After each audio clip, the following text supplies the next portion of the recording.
하나님께서 우리에게 주시는 말씀은 로마서 12장 1절부터 8절 말씀입니다.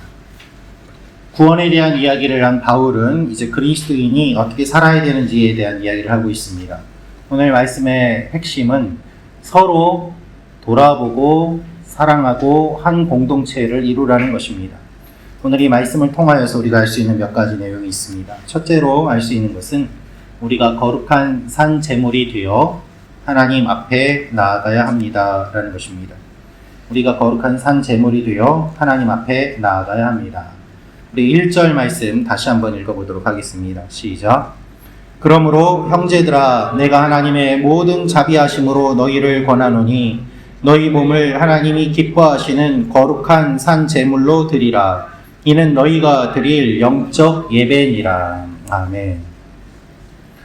로마서 말씀은 로마에 있는 그리스도인들을 위하여 쓴 편지입니다. 따라서 이방인으로서 유대인의 구원을 어떻게 봐야 되는지, 또 그렇게 구원받은 유대인 그리스도인들, 또 이방인 그리스도인들은 어떻게 서로를 바라봐야 되는지에 대한 그 하나님의 구원의 이야기를 바울이 지금까지 했습니다. 이제 단락이 바뀌어서 그렇다면 구원받은 우리가 어떻게 살아야 되는가에 대한 이야기를 하고 있습니다. 구원이 끝이 아닙니다. 구원받은 자로서의 삶이 있습니다. 구원은 시작이고 이제 삶을 살아가야 되는 것이죠. 여기에서 바울은 로마서 12장 1절 말씀을 통해서 우리에게 산 제물에 대한 이야기를 하고 있습니다. 너희 몸을 하나님이 기뻐하시는 거룩한 산 제물로 드리라. 이는 너희가 드릴 영적 예배니라. 구약의 제사 제도를 설명하면서 이야기를 하는데, 구약의 제사는 동물을 제물로 바친 반면 오늘 말씀은 너희 자신을 하나님께 드리라고 이야기를 하고 있습니다. 예수님이 십자가에 달려 돌아가신 것처럼 너희도 그렇게 살아야 된다는 것을 이야기하고 있습니다. 여기에서 드리라는 말은 원어를 보니까 곁에 세운다는 뜻입니다. 즉 하나님 곁에 계속해서 서는 삶을 살아야 됨을 이야기를 하고 있습니다. 우리의 삶 전체를 하나님께 드리는 이 지속적이고 또 인격적인 헌신을 통해서 언제나 하나님 옆에 서 있어야 됨을 이야기하고, 그것을 하나님이 기뻐하심을 말하고 있는 것입니다.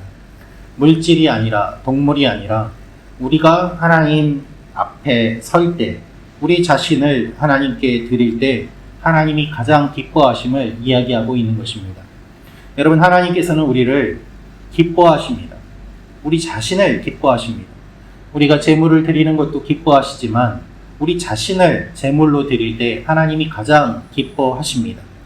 형식적인 예배가 아니라 우리 삶을 하나님이 기뻐하시는 삶이 되도록 살아갈 때, 우리가 그렇게 영적인 예배를 드릴 때 우리의 삶에 하나님의 놀라운 일이 일어나게 되는 것입니다.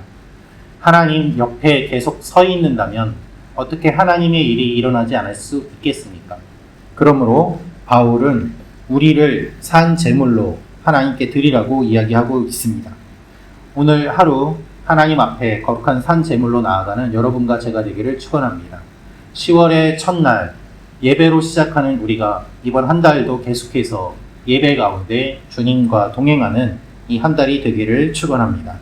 두 번째로 알 수 있는 것은 하나님이 주시는 분량대로 생각해야 합니다 라는 것입니다. 하나님이 주시는 분량대로 생각해야 합니다. 3절 말씀 같이 읽겠습니다. 시작.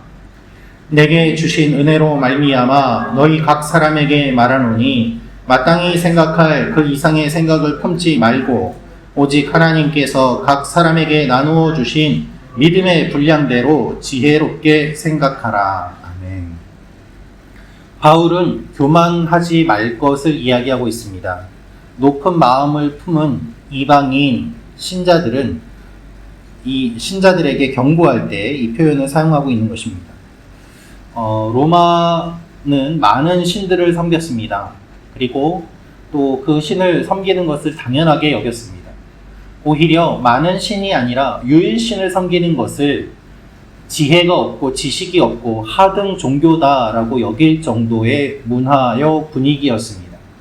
그렇기 때문에 하나님 한 분만을 믿고 예수 그리스도를 믿는다는 것에 대해서 하나님을 믿지 않는 로마인들, 그리고 또한 그 문화 속에서 예수님을 믿게 된 사람들 그 가운데 은연중에 교만한 생각이 자리 잡게 되고 다른 생각이 자리 잡을 수 있음을 바울은 누구보다도 잘 알고 있었습니다.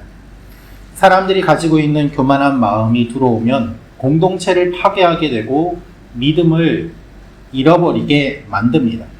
자기가 최고라고 생각하면 남을 포용하지 못하게 되고 결국 모래알처럼 나뉘어져서 하나님의 교회가 세워지지 않게 됩니다. 그래서 바울은 믿음의 분량대로 지혜롭게 생각하라 라고 이야기를 하고 그 뒤이어서 4절부터는 지체에 대한 이야기를 하는 것입니다. 하나님께서 주시는 믿음의 분량대로 서로를 바라보고 그리고 교만하지 않게 지체를 포용하면서 그렇게 지내야 됨을 이야기하고 있는 것입니다. 여러분, 교회는 하나님을 믿는 사람들의 모임입니다. 사람은 각각 다르고 또 어떤 사람은 여러 일을 할 수도 있고 어떤 사람은 한 가지 일도 제대로 못할 수도 있습니다. 각자 할 수 있는 것이 다르고 잘 할 수 있는 것이 다릅니다. 그러나 이렇게 각각 다른 사람이 다 같이 모여서 하나님의 영광을 나타내는 것이 교회입니다. 한 사람만 뛰어나게 잘하는 것이 아니라 모든 사람이 하나님 앞에 다 쓰임받는 것, 그것이 교회 공동체이기 때문에 바울은 그 이야기를 하면서 믿음의 분량대로 생각하라고 이야기를 합니다. 믿음의 분량이라는 말은 타인을 향해 교만하거나 업신여기거나 비판하지 않는 태도를 의미합니다. 상대를 배려하는 지혜를 이야기합니다. 그래서 이렇게 서로를 향해 친절하고 진실되게 반응할 때 하나님께서 교회를 건강하게 세워가시고 하나님의 영광을 나타내실 것임을 바울이 여기에서 이야기하고 있는 것입니다. 유대인의 구원과 이방인의 구원을 이야기했으니 이렇게 구원받은 여러분들은 서로를 비교하지 말고 교만하지 말고 겸손하게 교회를 세우십시오 라는 것입니다. 우리 교회 안에도 여러 지체들이 있습니다. 연약한 지체들도 있습니다. 그러나 하나님께서는 그 한 사람 한 사람을 불러서 주님의 교회로 세워주셨습니다. 하나님께서 세워주신 우리 교회를 기억하며 계속해서 더욱더 든든하게 세워지도록 서로를 품고 중보하며 배려하며 나아가는 교회가 되게 해달라고 기도하는 여러분과 제가 되기를 소망합니다. 마지막으로 알 수 있는 것은 그리스도 안에서 한 몸이 되었습니다 라는 것입니다. 그리스도 안에서 한 몸이 되었습니다. 5절 말씀 같이 읽겠습니다. 시작. 이와 같이 우리 많은 사람이 그리스도 안에서 한 몸이 되어 서로 지체가 되었느니라. 아멘. 5절을 보면 많은과 하나가 대조적으로 나옵니다. 우리 많은 사람이 그리스도 안에서 한 몸이 되었다는 것이죠. 하나님께서 직접 만드신 모임이 있는데 하나는 가정이요 다른 하나는 교회입니다. 그래서 가정은 교회 같아야 되고 교회는 가정 같아야만 합니다. 하나님의 영광을 경험할 수 있는 모임은 이 둘밖에 없습니다. 바울은 각 사람이 가진 은사는 몸 전체를 위한 기능을 담당한다고 이야기합니다. 나를 위해 은사를 사용하는 것이 아니라 주님의 교회를 위해 은사를 사용하고 다른 사람들을 세우기에 은사를 사용할 때 그 은사가 풍성해지고 하나님의 일들이 일어나게 됩니다. 여러분, 예수님이 아니면 만날 일이 없는 사람들이 모였습니다. 당시의 로마의 교회는 더욱더 그랬습니다. 주인과 종이 있고 유대인과 이방인이 있고 남자와 여자들이 있었습니다. 이들이 어떻게 한자리에 모여서 예배를 드릴 수 있습니까? 예수님이 아니면 불가능한 일입니다. 그래서 많은 사람들이 있지만 예수 그리스도 안에서 하나가 되라고 이야기하고 있습니다. 반대로 이야기하면 예수님이 없으면 서로 분열과 갈등과 반목과 다툼만 생길 수밖에 없다는 이야기입니다. 교회는 그리스도를 중심으로 하지 않으면 아무것도 할 수 없습니다. 우리 마음도 그렇습니다. 내 마음이 나도 모르게 하루에도 여러 번씩 계속 흩어지고 여러 가지 생각들이 떠오르기도 합니다. 그러나 그 모든 것들을 그리스도를 중심으로 붙잡으며 나아갈 때 우리의 생각이 너무 멀리 가지 않고 하나님 앞으로 다시 한번 나오게 되는 것입니다. 이 사실을 기억하며 오늘도 하나님 앞에 나아가는 여러분과 제가 되기를 원합니다. 오늘도 우리의 중심이 되시는 주님을 바라보시고 우리 교회에 주님이 중심되도록 기도해 주시고 이번 한 달도 주님을 중심으로 살아가는 한 달이 되게 해달라고 기도하는 여러분과 제가 되기를 원합니다. 기도하겠습니다.